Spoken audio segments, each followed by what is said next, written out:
Dr. Dina Dye here with Foundations in Torah. Welcome to this week's Torah portion, Vayera.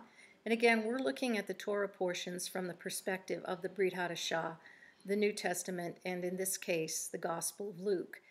Most of those who have put together the Torah portion with the Haftorah, the reading from the prophets, as well as the Brit Chadasha, have assigned Luke chapter 2, 1 through 38 as the passage to go with Vayera. Of course, Vayera speaks of the coming forth of Isaac, the son. We have the Akedah, the binding of Isaac, when Abraham and Isaac go up to the mountain and Abraham attempts to offer his son as a sacrifice. So these have been connected, and I'm just going to take it for what others have put together. Luke chapter 2 is filled with examples of temple language. Again, if you don't understand a lot about the temple, you will miss it in this particular chapter. We have things like Simon, who's filled with the Spirit, entering into the temple, and he sort of gives a prophecy over Miriam. We have Anna the prophetess, who appears, and it explains that she is at the temple day and night, fasting and praying. And just a side note on that, it doesn't mean 24/7. Day and night is usually associated with the times of the offering. Initially, we had the offering in the morning, the offering in the afternoon. 9 a.m. was the shacharit, 3 o'clock was the mincha, and later the ma'ariv, the evening offering, would have been added in, and certainly by this time. So she is there at every offering time, and she is fasting and praying. So that whole, that's in there as well. We also have the Pidyon Haben, the redemption of the firstborn. Of course, after Yeshua is born, Miriam and Yosef are going to take him up to the temple for that service. That takes place 30 days later. And we have the purification of a woman who gives birth. And so Miriam would be going up to the temple for that as well. And that takes place for the birth of a male child at 40 days. So all of this particular chapter just packed full of temple language. Now, in order to understand, I think, what's going on here, we need to go back all the way to the beginning to Adam. Of course, his name is referring to humankind. He's taken on the role of the individual name. But he is Son of God, and he is the king. The kingship always passed from son to son, and so God's kingship on earth passes through Adam, and Adam would become the king. One of the titles for king is Son of God, which of course Adam is. And he is in the image and likeness of the King of the universe.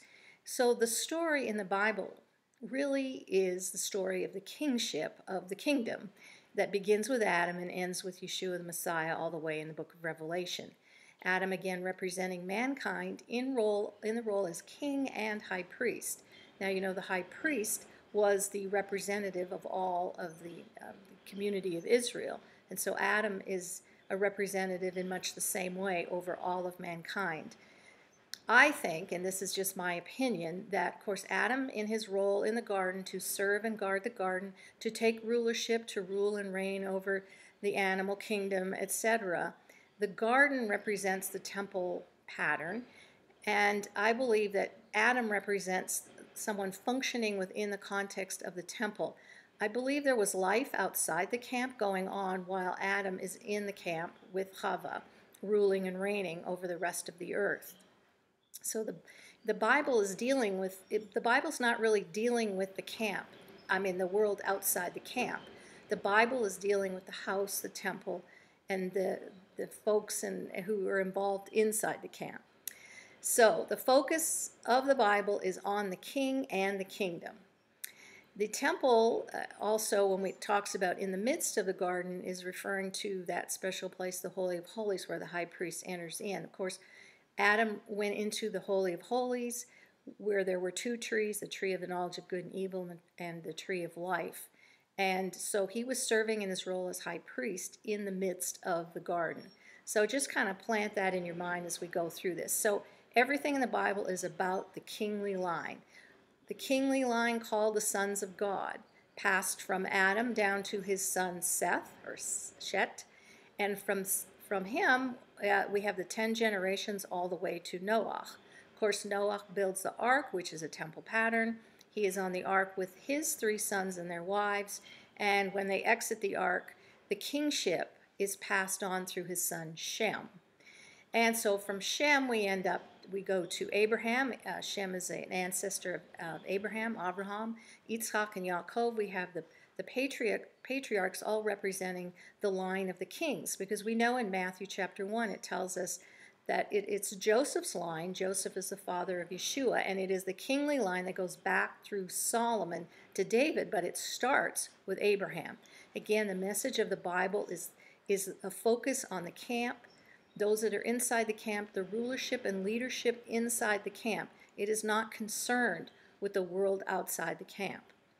So when we get to Genesis 17, I read this last week, but it bears repeating, that it tells us that kings will come from Abraham, which makes complete sense if he's a king, because only in the kingly line can kings come forth. And of course, it also tells us that kings come forth from Sarah. Let me just read this quickly. I will make you exceedingly fruitful, and I will make nations of you, and kings shall come from you. And I will bless her, and speaking of Sarah, and also give you a son by her. Then I will bless her, and she will be a mother of nations. Kings of peoples shall come from her. I know the question's often asked in terms of why wasn't it Ishmael? And I think the key here is the fact that out of both Sarah and Abraham would come the king. And so there couldn't have been a different wife, as in Hagar, because the king line would have come out of Sarah. So that understood that Isaac was the son of the king, or the son of Abraham in that context. Now let's jump ahead to Luke chapter 2. It bears going back over Matthew 1 through 17 approximately in there, and rereading the genealogy so that you have a little foundation for this week's. Again, it goes from Abraham to David, through David's son Solomon, onto the Messiah. When it refers to Yeshua as the Messiah, it's talking about him being anointed as king. He would be anointed as king over all of Israel. I also have mentioned in previous teachings that the idea in the ancient culture is that when the son of the king was going to become king or enthroned, he would be anointed and he would be raised up as if he were resurrected. And he would be born again as the son of the king to heavenly parents, and he would become divine, as opposed to the first time he was born to earthly parents. And this is what we are seeing in Yeshua. So Yeshua's birth has everything to do with the sign of the house, that being the house of David, which is the royal dynasty, the eternal royal dynasty.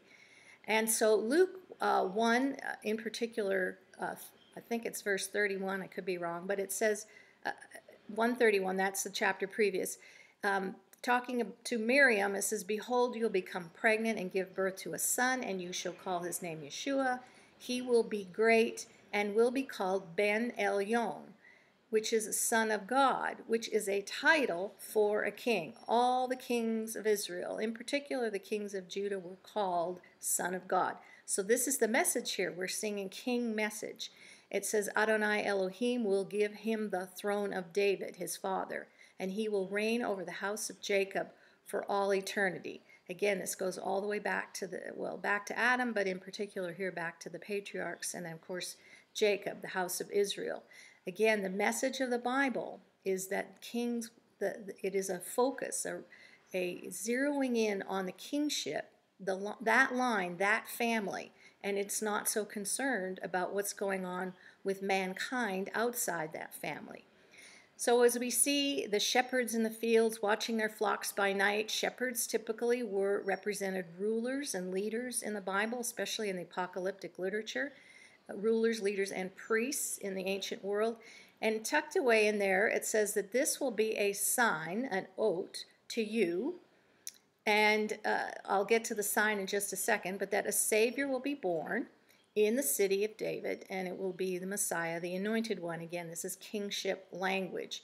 The Savior would come to deliver the people, because the people were always being ruled by foreign oppressors, going as far back as the eye can see. There was always a foreign oppressor that came in and ruled Israel. So this idea of a Savior has much to do with the king who would deliver his people from the oppression of foreign rulers.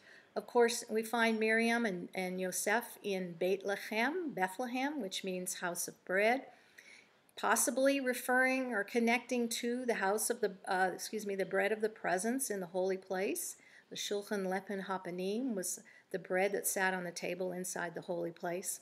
The key to understanding this verse is probably in Micah 4:8.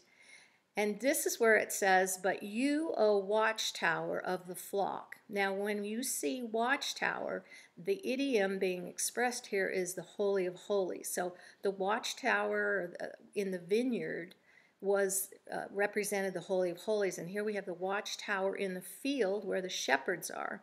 So the watchtower of the flock are the hill. So when you see hill, you can associate that with mountain, temple. This is ancient language.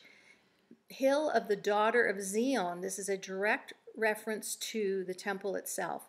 The temple is always referred to in feminine terms, either as a bride or as a harlot. So to you, the mountain, that's speaking of the Holy of Holies, the watchtower, and talking about the daughter of Zion. She will come, even the former dominion will come, the kingdom of the daughter of Jerusalem. So you see all of this kingship language, and that the king would rule and reign from the Holy of Holies inside the temple. The kingdom of heaven is in fact a feminine term, Malkut Shemayim. Malkut is feminine, so the house was always considered to be feminine and was often referred to as a daughter. You can look at the very first word of the Bible, Bereshit, and if you take the first letter, Beit, which is a house, and the last letter, Tav, which is a sign, and you put those two together, not only do you get house, but you also get daughter. So there's a connection there. And the middle word, Reshi, so the daughter is at the first. The temple is at the first. And that is, the house is the sign of the beginning, if you will. So out of Beit Lechem, or house of bread, will come the eternal ruler, the one who would be born to rule and reign over Israel, whose goings forth from of old and from days of eternity. So we see an eternal dynasty, of course, coming out of King David himself. And he will arise and he will tend his flock and he will have the strength of the Lord to do that. Now, what's interesting in Luke chapter 2, it says that the sign will be an infant wrapped in strips of cloth or swaddling cloth and lying in a manger, which is actually a crib or a trough for the lambs. So this seems rather random and bizarre. How is this the sign of the rulership of the King of Kings, Yeshua the Messiah? This one wrapped in swaddling cloth and lying in a trough. So when we go back, we can look in Micah 5:2. It talks to us about the shepherd's field being in Beit Lechem again at Ephratah, which is the place where Rachel was buried when they came into the land. If you'll remember, when Rachel gave birth to Benjamin, whose name means the son of my right hand, and at the moment he was born, Rachel died, and she was buried at this particular spot in Beit Lechem, called the Tower of the Flock. In Hebrew, it's the Migdal Eder. Again, that's a picture of the Holy of Holies. Now think about this in terms of kingship. Again, one would be born to earthly parents, but when the king was raised up to sit at the right hand, he would be raised up and be born again as Son of God. So there's a picture here in Benjamin's name as the only one born in the land of the raising up to be king.